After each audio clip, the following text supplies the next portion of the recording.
ফজরের সময় যখন ঘুম থেকে উঠি তখন হচ্ছে মাছ বা মাংস যেটাই ওই দিন রান্না করি সেটা হচ্ছে বের করে রাখি। ওই সময় ভিজিয়ে রাখলে পরবর্তীতে আর পানিতে দেওয়া লাগে না, এমনিতেই হচ্ছে বরফ থেকে মাংস বা মাছ ছেড়ে আসে। আর এরকম বের করে রাখার কারণে আমি যখন 8টা সাড়ে 8টা বাজে ঘুম থেকে উঠি তখন হচ্ছে খুব তাড়াতাড়ি হচ্ছে রান্নাটা করে নিয়ে যায়। তো আজকের জন্য বের করেছিলাম হচ্ছে 2টা মুরগি আর ছোট ছোট করে আলু কেটে নিয়েছি আর রান্না করেছিলাম লতি দিয়ে আর হচ্ছে মসুরির ডাল।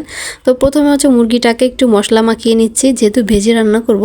তো তার জন্য প্রথমে মরিচ গুঁড়া, হলুদ গুঁড়া, লবণ দিয়ে ভালো করে মেখে নিচ্ছি। মাখানো হয়ে আসলে 10 মিনিটের জন্য একটা সাইডে রেখে দিয়ে এপাশে আমি আবার ভাতও বসিয়ে দিয়েছি। আমি হচ্ছে দুপুরের ভাতও একসাথে রান্না করে ফেলি, তো তার জন্য একটু বড় পাতিলেই ভাতটা রান্না করে ফেলি। আমার মতো এরকম সকাল দুপুর মিলিয়ে রান্না কে কে করেন জানাবেন কমেন্টে।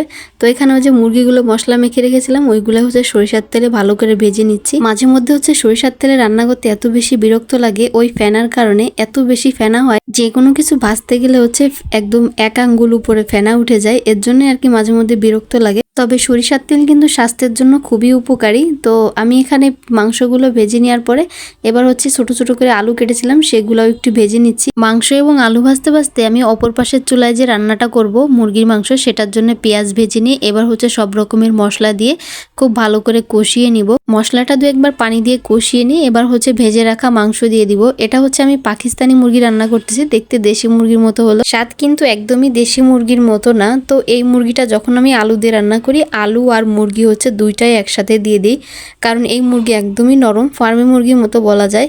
তো আলু আর মুরগি একসাথে দিয়ে তারপর হচ্ছে খুব ভালো করে একটু কষিয়ে নিয়ে এবার পরিমাণ মতো একটু পানি দিয়ে দিব সিদ্ধটা হওয়ার জন্য। 2-3 মিনিটের মতো একটু ঢাকনা দিয়ে ঢেকে রান্না করব। পরবর্তীতে আমি এটা আর ঢাকনা দিয়ে ঢাকবো না, এই মুরগি একেবারে নরম হয়ে গেলে খেতে একদমই মজা লাগে না। তো তার জন্য আমার মুরগিটা ভেজে নেওয়া যেন একটু শক্ত শক্ত থাকে। এরকম যখন একটু ঝোলটা শুকিয়ে আসছিল তখন কয়েকটা কাঁচা মরিচ দিয়ে আমি একদম লো হিটে রেখেছিলাম যেন তেলটা উপরে উঠে আসে। অপর পাশে আমি যে লতিটা রান্না করব সেটার জন্য প্রথমে লতিটাকে একটু সিদ্ধ করে নিব সামান্য পরিমাণ পানি দিয়ে আর লবণ দিয়ে।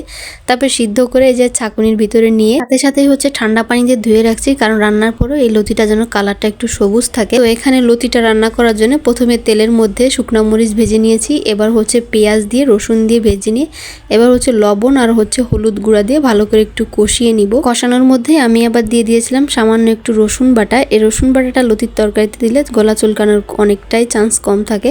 তো এখন হচ্ছে মশলাটা যখন কষে আসছিল তখন হচ্ছে মসুরির ডাল দিয়ে দিয়েছিলাম, আর এদিকে মাংসের অবস্থা খুবই সুন্দর একটা কালার আসছিল। আর এখানে হচ্ছে খুব ভালো করে মসুরির ডালটাকে মশলার সাথে ভেজে নিয়ে তারপর হচ্ছে পরিমাণ মতো একটু পানি দিয়ে, একদমই অল্প পরিমাণ পানি দিয়ে তারপর একটু সিদ্ধ হয়ে আসলে তারপর হচ্ছে সেই সিদ্ধ করে রাখা লতিগুলা দিয়ে, লতিটা এমনিতেই সিদ্ধ, বেশিটা রান্না করা লাগবে না, তো দিয়ে ভালো একটু নেড়ে চেড়ে একটু পরিমাণ মতো পানি দিয়ে তারপর হচ্ছে শেষের দিকে ধনিয়া পাতা দিলে এই রান্নাটা হয়ে যায়।